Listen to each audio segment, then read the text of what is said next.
We're going to go to our phones at the moment, and what a pleasure I have to speak with David Siegel, who is the Consul General for the Israeli Consulate in Los Angeles. David, thank you so much for joining us. It's a pleasure, Mark. Thank you for having me. David, did you hear any of the interchange between Allison and me? No, I didn't. They just connected me now. Okay. It may not be something you need to comment on. We were talking about a Jon Stewart routine earlier this week in which John ridiculed viciously, in my view, the Israeli attempt to keep its citizens safe, and also sort of ridiculed and minimized, trivialized Israel's attempt to give any kind of warning to Palestinians in Gaza before there is a missile strike. And for me, I felt both things added, or do add, to a serious problem I see growing in the American media, where the context of the interchange now, the conflict between Hamas and Israel has been totally lost. The notion that Israel is in a defensive action, totally lost. And it's only about how many people die in Gaza. And we have one Israeli casualty death in Israel, and therefore Israel is the bad guy. You may or may not want to talk about the Stewart show, but in general, I'd love to know from your view in Los Angeles, what do you see, how do you see the media handling the issue? And in general, David, as you walk through the streets, as you talk to Jews, as you talk to non-Jews, and you're talking to non-Jewish leaders all the time, what's your sense of their reaction to this very, very complicated and unfortunate situation in the Middle East? Well, you're touching at the heart of the issue, and this is exactly it. I think the good news is that Americans, both in polling and through what we see in Congress and certainly in the administration, in public statements, in private meetings, everyone understands what is going on. Everyone understands what's at stake, what it means for a democracy to deal with a situation in which 80% of its population is under fire. I mean, let's remember, we have not been in this kind of a crisis since 1948. In none of our wars have we been bombarded to this extent in all of our major cities, and anyone who wants to make light of that is not living in the real world. Mm-hmm. America would never agree to that. Mm-hmm. Neither would anyone else, and certainly not Israel.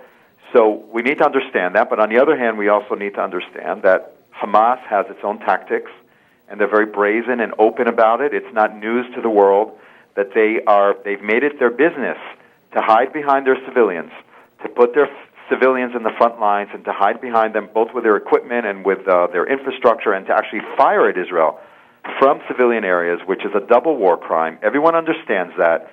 Secretary of State Kerry said that publicly yesterday, that Hamas is endangering its own population or using their own population as human shields.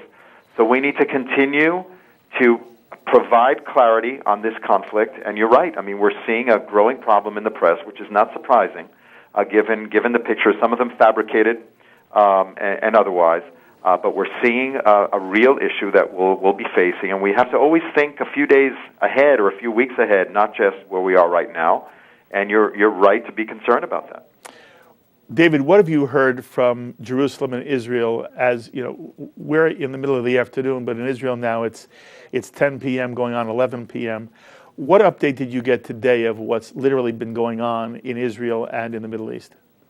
Well, the big discussion right now is what happened with the ceasefire that Egypt proposed, and it was supported by the Arab League and the Palestinian Authority and the United States, and the implications of Hamas and Islamic Jihad rejecting that and increasing the fire yesterday, and that spilled over into today. So we're day 2 after the ceasefire now, and what comes next. So, we're going to continue to pursue the goals of this operation, which are to restore peace and security to Israel over the long term in a sustainable way. Now, that can be done through some sort of diplomatic process that will enable ceasing the fire, or we'll have to, unfortunately, continue through military means to bring about that security that we require and any country would require. Mm-hmm. Very well said, David. There is enormous concern about whether Israel will or will not use ground troops. And on American talk shows this past weekend, there were many people who were arguing, and I've heard Israelis argue it as well, David, that although Israel would like to just, take out all the batteries, take out all the launch sites, destroy the infrastructure of Hamas, destroy their leadership, and put an end to this so that this doesn't have to happen every few years, that Israel is forced to take out pieces of Gaza. That the reality is it would be enormously costly in Israeli casualty, in Israeli lives, in public opinion, if Israel ever sent ground troops in, and that there's no assurance at all that even a ground offensive would effectively cripple Hamas to the point that Israel would be free of this for the foreseeable future. What do you hear? Do you have any perspective that you can share with our audience? Well, ground troops are one aspect of a much larger picture of how do you bring about and how do you create the conditions for ending the rocket fire and making sure that there's not another round, at least in the near term. And we are living in the real world, in the world of the Middle East, where countries are unraveling all around us, and we're seeing rocket fire at us from Lebanon, from Syria, from Sinai, obviously from Gaza. So there are no perfect solutions here, but I think what we're trying to achieve is realistic, is long-term, is learning from the past, and we're having exactly the same debate now. Israelis, both in government and outside of government, are having the same debate about what are the ways in which to fulfill those obligations to our own citizens and to fulfill the goals of this operation. We hopefully we won't have to resort to ground troops, but we will resort to any of the options that we have, both diplomatic and military, in order to stop the fire again, because no one should live like this. No one can live like this. And it's very, very important that we deal terrorism such a blow that we develop or strengthen our deterrence so that this doesn't happen again. I could tell you one more thing about your question. We have already degraded the infrastructure of the terror organizations, maybe not to the extent that we would like. There are many civilians in the middle of this, and we're trying, as you know, to maintain a separation between the terror targets and the civilian population in Gaza. But already we know of several thousands of rockets that have been destroyed out of their 10,000 or so that they have. They fired, unfortunately, 1,500 at us in the last month or so. So you can see the numbers going, and every day that this continues, you're not seeing a degrading of Israel's military might, but you're seeing a degrading of their terrorist capabilities. It is somewhat comforting to hear what you say. I don't know the extent. I'm not a military expert, David. I have no idea. I just know that there are people who are saying it really is almost an impossible task to stamp out a terrorist organization and a terrorist network. But I do understand, surely, that Israel has been successful to the extent to which you describe, and that we just want it to be more and more successful. I'm going to phrase this question very carefully. You are part of the Israeli consulate. You were the consul general in Los Angeles. You represent the state of Israel. It is inappropriate for anybody to ask you for a personal opinion. So what I'm asking you for is if you can articulate what you understand the formal Israeli government position. At the moment, does the Israeli government still believe that there is any life left in the two-state solution?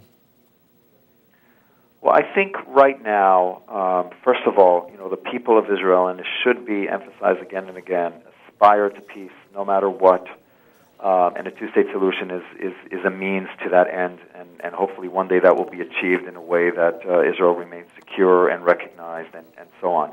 But right now, unfortunately, what we have before us is something very different. This isn't an issue between Israel and the Palestinians. Right. It's not related to the two-state solution. Right. This is an issue between Israel and a brutal terror organization that with every one of those rockets that it chooses to fire at Israel, it is committing a war crime and a double war crime by doing it from its own civilian areas. So that's job number one, is to stop that rocket fire. But, everyone needs a strategy. Israel needs a strategic way ahead, and we need to have a strong vision about where we want to go and how we want to ensure the peace and security of Israel for generations to come. And that obviously will, relates to the bigger picture. But the weaker Hamas is, the more we have an opportunity to pursue those other paths. Okay, I think it's very important that our audience hear what you just said. This is not an Israeli-Palestinian fight. This is with Hamas, and Hamas is a virulent terrorist organization. And when the American media describes Hamas, they should use the word terrorist to describe them, and only terrorists to describe them. They shouldn't use the word militants or combatants. These are not militants and combatants. These are terrorists. And I'm very appreciative that you made that distinction. That does not go to my question, though. If this conflict could be set aside, at the moment, does Israel feel there is a partner in Mahmoud Abbas and the Palestinian Authority and Fatah with which there's a possibility to reach some kind of compromise on a two-state solution? Well, it's very much up to them to answer this question, because we did treat them as a partner. We spent 9 months investing much time and effort in those negotiations that were led by the administration.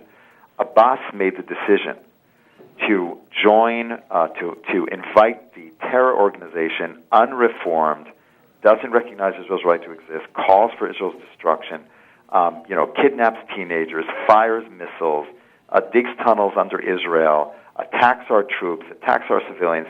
They made the decision to join in government with them, and thereby giving them legitimacy, or attempting to give them legitimacy as a governing a power.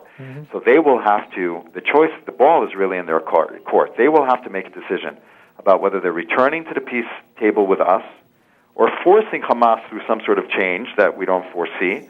But being in a situation where you have the Palestinian Authority and an unreformed terror organization sitting there, stating that they're not going to give up their arms, they're going to continue firing at Israel at will, and so on, is something that we can't accept.